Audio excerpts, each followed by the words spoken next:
নমস্কার, আপনারা দেখছেন দ্য ইন্ডিপেন্ডেন্ট বেঙ্গল। আমি শিবম। চিন্ময় মহাপ্রভুকে গ্রেফতারের ঘটনায় আন্তর্জাতিক মহল কার্যত স্তব্ধ। ভারতের পাশাপাশি বিশ্বের একাধিক দেশের প্রভাবশালী সংবাদপত্রে এ খবর যেভাবে প্রকাশ হয়েছে তাতে বাংলাদেশের ভাবমূর্তি কিন্তু ক্ষুণ্ণ হয়েছে।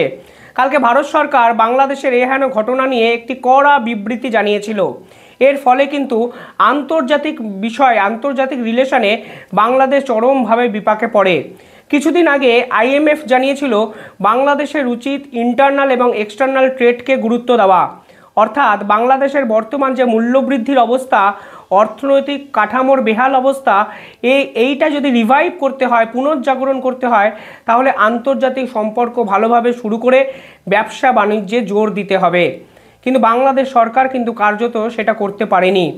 আন্তর্জাতিক বন্ধু বলতে তাদের কাছে এখন শুধুই পড়ে আছে পাকিস্তান। যে চায়নার ভরসায় তারা লড়ার চেষ্টা করেছিলেন, সেই চায়না এবং রাশিয়াও কিন্তু এখন ভারতের অন্যতম বন্ধু। আর আমেরিকা সরকার তো এখন ডোনাল্ড ট্রাম্পের সরকার, যার সঙ্গে মোহাম্মদ ইউনূসের সম্পর্ক সম্পূর্ণ ভিন্নমুখী। অর্থাৎ সব মিলিয়ে আন্তর্জাতিক মহলে বাংলাদেশ যে চরমভাবে বিপাকে পড়তে পারে তা কিন্তু বলাই চলে। তবে আজকে এই ভিডিও আন্তর্জাতিক বিশেষজ্ঞরা কি বলছেন সে বিষয়ে নয়, সে বিষয়ে আমি নিঃসন্দেহের পরে ভিডিও বানাবো। কালকে ভারত যে প্রেস কনফারেন্স করে যে স্টেটমেন্ট দিয়েছিল অন্তত চিন্ময় মহাপ্রভুকে গ্রেফতারের ঘটনা নিয়ে, তারপরে বাংলাদেশ একটি পাল্টা বিবৃতি দেয়। সে বিবৃতিটা আমার কাছে অত্যন্ত শকিং। কেন শকিং আমি নিঃসন্দেহে বলবো, তবে তার আগে বাংলাদেশ ভারতকে উদ্দেশ্য করে কি বলেছে আমি একটু আপনাদের বলে দিই। তারা বলেছেন, বাংলাদেশ সরকার অত্যন্ত হতাশ এবং গভীর মনোব্যথার সঙ্গে উল্লেখ করেছে যে শ্রী চিন্ময় কৃষ্ণ দাসকে নির্দিষ্ট অভিযোগে গ্রেফতার করার পর কিছু মহল শ্রী চিন্ময় দাসের গ্রেফতারকে ভুলভাবে ব্যাখ্যা করেছে। বাংলাদেশ সরকার মনে করে যে এই ধরনের ভিত্তিহীন বিবৃতি কেবল তথ্যের ভুল উপস্থাপনাই নয়, দুই প্রতিবেশী দেশের মধ্যে বন্ধুত্ব এবং বোঝাপড়ার চেতনারও বিপরীত। প্রথম কথা, কি ভুল ব্যাখ্যা করা হয়েছে বাংলাদেশ সরকার একটু বলুক। ঠিক কোনটা ভুল কোনটা ঠিক তা বাংলাদেশ সরকার যেভাবে আন্তর্জাতিক মহলকে বোঝানোর চেষ্টা করছে, আমার তো পুরো বিষয়টাই অর্বাচীনের মতো কাজকর্ম মনে হচ্ছে। একজনের বিরুদ্ধে দেশদ্রোহী মামলা দেওয়া হয়েছে কারণ তার ওই সমাবেশে নাকি জাতীয় পতাকাকে অবমাননা করা হয়েছে। এবার জাতীয় পতাকাকে কেউ যদি ওই ভিড়ের মধ্যে অবমাননা করেন, আমি যদি ধরিয়েও নিয়ে করা হয়েছে, তাহলে তার দায় কি চিন্ময় মহাপ্রভুর হতে পারে? নিঃসন্দেহে নয়। চিন্ময় প্রভু পাল্টা একটি বিবৃতিতে বলেছিলেন, বাংলাদেশের পতাকার মধ্যে কিছুজন চাঁদ তারা ইত্যাদি অ্যাড করে সংযুক্ত করে সেই পতাকাকে নিয়ে কার্যত উড়িয়ে বেড়াচ্ছেন। তাদের বিরুদ্ধে তো কোনোদিন জাতীয় পতাকা অবমাননা করার রাষ্ট্রদ্রোহ মামলা দেওয়া হয় না। সোজা কথা হলো, চিন্ময় মহাপ্রভু যেভাবে সংখ্যালঘু এবং সনাতনী জোটকে একজোট করে বাংলাদেশ সরকারের বিরুদ্ধে লাগাতার লড়াই করে যাচ্ছেন, নিজেদের অধিকার প্রতিষ্ঠা করার জন্য কার্যত বাংলাদেশকে জাগিয়ে তুলেছেন, ঠিক সেখানেই কিন্তু মোহাম্মদ ইউনূস এবং তার সহযোগীরা ভীত হয়েছেন।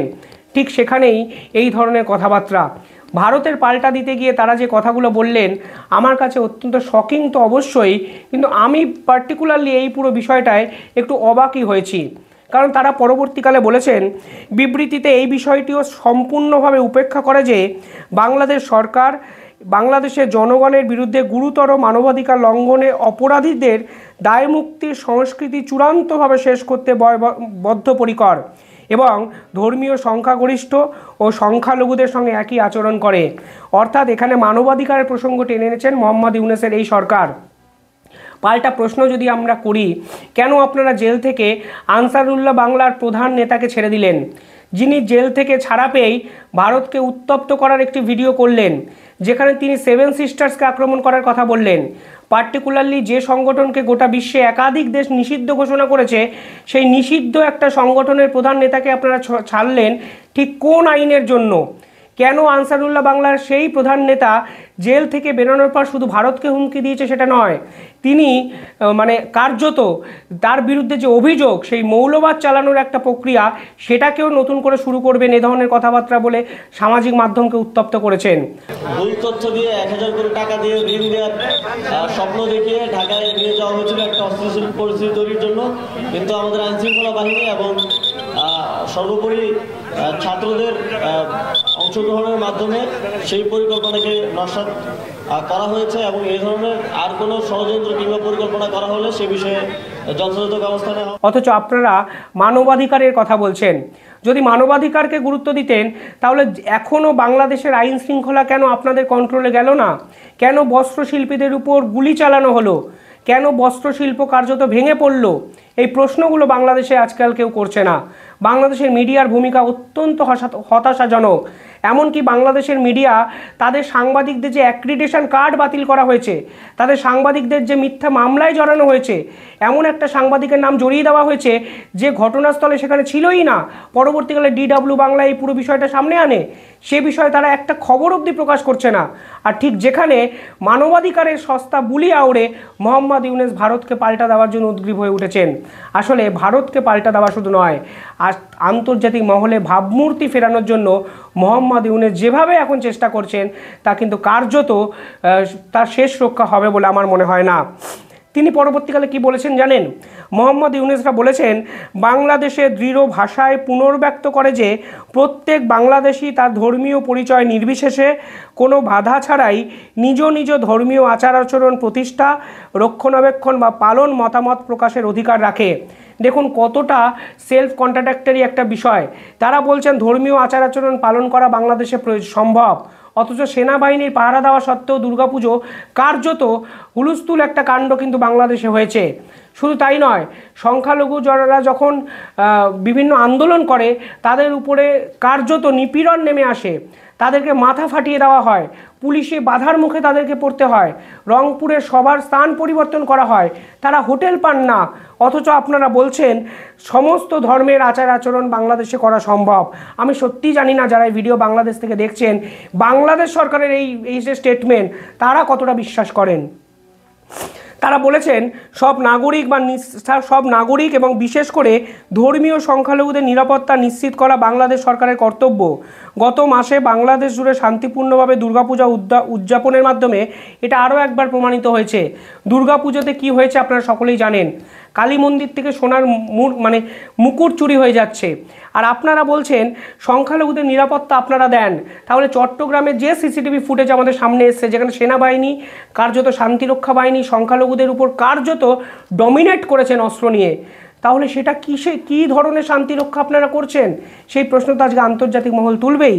পাশাপাশি বলেছেন বাংলাদেশের সরকার পুনর্ব্যক্ত করতে চায় যে দেশের বিচার বিভাগ সম্পূর্ণ স্বাধীন এবং সরকার বিচার বিভাগের কাছে হস্তক্ষেপ করে না। বর্তমানে বিষয়টি আদালতের বিচারাধীন আছে। আর এখানেই প্রশ্ন, বাংলাদেশের আইন প্রশাসনটি কতটা স্বাধীন? আমি ছোট্ট দুটো উদাহরণ দিই। মোহাম্মদ ইউনূস দায়িত্ব নেওয়ার পর তার বিরুদ্ধে চলা যে কর মামলা, প্রায় 600 কোটি টাকার কর তিনি ফাঁকি দিয়েছেন, এই মামলা থেকে তিনি সম্পূর্ণ খারিজ হয়ে যান এবং একের পর এক আওয়ামী লীগের নেতা মন্ত্রীদের ভুয়ো মামলা দেওয়া হচ্ছে, মিথ্যা অভিযোগ দেওয়া হচ্ছে। শেখ হাসিনার বিরুদ্ধে যিনি মামলা করেছিলেন তিনি প্রকাশ্যে এসে বলেছেন আমি চাকরির জন্য মামলা করেছি। অর্থাৎ আইন প্রশাসন যে নিজের মতো চলছে একদমই সেটা নয়। বাংলাদেশ বিশ্বের এমন একটা দেশ যেখানে সুপ্রিম কোর্টের প্রধান বিচারপতিকে সরানোর জন্য আন্দোলন করা হয়েছে। অর্থাৎ আইন প্রশাসনে মোহাম্মদ ইউনূসের লোক সম্পূর্ণভাবে বসে আছে। আমার কথা বিশ্বাস না হলে কিছুদিন আগে জেডিআই পান্না, আমার যদি সম্ভবত নাম ভুল না হয়, তিনি কি বলেছেন একবার দেখুন। তার বিরুদ্ধে মিথ্যা মামলা করা হয়েছিল এবং শেখ হাসিনার বিরুদ্ধে মিথ্যে মামলা শুধু নয়, এই সনাতনীদের বিরুদ্ধে রাষ্ট্রদ্রোহী মামলা যে করা হয়েছে এবং তার যে সম্পূর্ণ মিথ্যে, তা আন্তর্জাতিক মহল সেটা বিশ্বাস করছে। আর আপনারা বলছেন আইন প্রশাসন স্বতন্ত্র, নিজের মতো চলছে। বাংলাদেশ এমন একটা দেশ যেখানে আইনজীবীরা আদালত কক্ষে দাঁড়িয়ে মার খান। আওয়ামী লীগের হয়ে সওয়াল করার জন্য তাদেরকে কার্যত গণপ্রহার করা হয়েছে আদালত কক্ষে। এমনকি বিচারপতিদের সঙ্গে বাকযুদ্ধ দেখা গেছে আইনজীবীর বা আইনজীবী সংগঠনের। আর আপনারা বলছেন আইনজীবী স্বতন্ত্র। যদি স্বতন্ত্র হয় তাহলে আপনারা বিচার প্রক্রিয়ার মাধ্যমে ম্যাজিস্ট্রেট হিসাবে সেনাবাহিনীর প্রাক্তন কর্তাদেরই বা কেন বসালেন? আর এখানেই তো প্রশ্ন উঠছে, মোহাম্মদ ইউনূসকে কে ভুল বোঝাচ্ছে? কে দিনের পর দিন মোহাম্মদ ইউনূসকে দিয়ে এই ধরনের স্টেটমেন্ট দিয়ে বাংলাদেশকে বিপাকে ফেলছে? ভারত যদি প্রত্যেকটা স্টেটমেন্টে জবাব দিতে শুরু করে, ভারত যদি সরাসরি সংঘর্ষে চলে যায়, তাহলে মোহাম্মদ ইউনূসটি কোথায় পালাবেন একটু বলতে পারেন? আমি বারবার করে এই শব্দটা বলি কারণ আমার মনে হয় মোহাম্মদ ইউনূসের যে কন্ট্রোল আইন প্রশাসন সমাজ সময়ের উপর, সেই কন্ট্রোল তিনি হারিয়ে ফেলেছেন। নয় সেনাবাহিনী তাকে কন্ট্রোল করছে, নয় উপদেষ্টা বা তার সঙ্গে যারা আছে তারা তাকে ডোবানোর জন্য দিনের পর দিন এই সকল ভুলভাল কথাবার্তা মিডিয়ার সামনে প্রচার করার একটা চেষ্টা করছেন। কিন্তু যে মোহাম্মদ ইউনূস কার্যত বলেছিলেন যে বাংলাদেশের সংখ্যালঘুরাই বাংলাদেশি, আমরা সকলে একই সঙ্গে থাকি, ভারতকে ভুল বোঝানো হয়েছে, ডোনাল্ড ট্রাম্পকে ভুল বোঝানো হয়েছে, অন্তত চিন্ময় মহাপ্রভুকে গ্রেফতারের পর ভুল বোঝানো এই শব্দটা অন্তত আপনারা ব্যবহার করবেন না। আপনারা বলুন প্রতিহিংসাপরায়ণ রাজনীতি করতে গিয়ে চিন্ময় মহাপ্রভুকে গ্রেফতার করেছেন। আর এর শেষ কিন্তু অত্যন্ত ভয়ঙ্কর হবে। কালকে যখন চিন্ময় মহাপ্রভুকে আপনাদের ছেড়ে দিতে হবে, আপনাদের মান সম্মান যে ঠিক কোথায় যাবে তা হয়তো আপনারা বুঝতেই পারছেন। কালকে আদালত চত্বরে এক আইনজীবীর একটা হত্যা হয়েছে। বাংলাদেশের সোশ্যাল মিডিয়াতে এ নিয়ে দুপক্ষ বিভিন্ন মত পোষণ করেছেন। উনি সরকার পক্ষের আইনজীবী ছিলেন। মোহাম্মদ ইউনূস নাকি তীব্র একটা প্রতিবাদ জানিয়ে বলেছেন যারা আইনজীবীকে হত্যা করেছে তাদের বিরুদ্ধে ব্যবস্থা নেবেন। এবার এই পুরো বিষয়টা সংখ্যালঘুদের উপর চাপিয়ে দেওয়া হয়েছে। আপনারা একবার ভাবুন, সংখ্যালঘুরা নিজেই বিপাকে পড়েছেন কারণ চিন্ময় মহাপ্রভু গ্রেফতার হয়েছেন। তারা এই সময় আইনজীবীকে হত্যা করবেন? এই বোকামি কি বাংলাদেশের সংখ্যালঘু বা সনাতনীরা করতে পারেন? কোনো মানুষই এটা করতে পারেন না। কার্যত এই আইনজীবীকে সামনে রেখে এই রকম হত্যালীলা কে করেছে, কারা করেছে, এর পিছনে গভীর ষড়যন্ত্র আছে নাকি তা তো তদন্ত সাপেক্ষ। কিন্তু আজকে বাস্তবের প্রেক্ষাপটে দাঁড়িয়ে আমার মনে হচ্ছে এই আইনজীবীর হত্যাকে সামনে রেখে আপনারা সনাতনী সংখ্যালঘুর উপর ফের একবার হাসিনা বিরোধী স্টেটমেন্ট যেমন শুরু করেছিলেন, বাংলাদেশের মানুষকে জাগানোর চেষ্টা করছেন। কার্যত জামাতের যে অত্যাচার, এই যে সমন্বয়ক এবং এই উপদেষ্টারা যেভাবে কালকে চট্টগ্রামে যারা বিক্ষোভ করছিল চিন্ময় মহাপ্রভুরকে গ্রেফতারের বিরুদ্ধে, তাদের উপরে চড়াও হলেন, সেই চড়াওয়ের জন্য এই আইনজীবী কোথাও গিয়ে নিজের প্রাণ দেননি তো। কারণ এই আইনজীবীকে কার্যত বোড়ে হিসাবে ব্যবহার করে আপনারা সনাতনীকে ফের একবার আক্রমণ করার একটা প্রচেষ্টা করে যাচ্ছেন বলে আমার মনে হয়। আর যারা কালকে বিক্ষোভ করেছেন তাদের উপর অন্য একটা বিক্ষুব্ধ দল কেন ঝাঁপিয়ে পড়বে? বাংলাদেশের আইন শৃঙ্খলা নেই, পুলিশ প্রশাসন নেই, সেনাবাহিনী নেই, তারা কন্ট্রোল করতে পারছে না? আমি সত্যিই বুঝতে পারছি না আপনি কি চান, কেন চান। আদতে বাংলাদেশের রাজনীতিতে আপনি যে সবথেকে বড় ঐতিহাসিক একটা ভুল করছেন এবং অন্ধকার একটা সময়কে ইনভাইট করছেন তা কিন্তু বলাই চলে। পাশাপাশি আপনাদের এক উপদেষ্টা বলেছে ইসকনের পিছনে দেশের বাইরের ইন্ধন আছে। উপদেষ্টা নয়, স্বরাষ্ট্র উপদেষ্টা, অর্থাৎ যার পোস্ট দেশের স্বরাষ্ট্রমন্ত্রীর মতো। এবার ইসকনের বিরুদ্ধে বাইরের কোনো শক্তির মদত আছে কি নেই তা আপনার ইন্টেলিজেন্স দপ্তর কেন খোঁজ করে নিচ্ছে না? কেন আপনারা ইনডাইরেক্টলি ভারতের দালাল হিসাবে ইসকনকে চিহ্নিত করছেন? ইসকন পৃথিবীর 150টা দেশে আছে, আমেরিকার মতো প্রভাবশালী দেশে ইসকন আছে। আমেরিকার নতুন স্পাই এজেন্সির সর্বপ্রধান যে তুলসী গ্যাবোট, তিনি ইসকনের সদস্য, তিনি হিন্দু ধর্মাবলম্বী। আপনারা ইসকনকে শুধুমাত্র ভারতের দালাল বলে চিহ্নিত করছেন।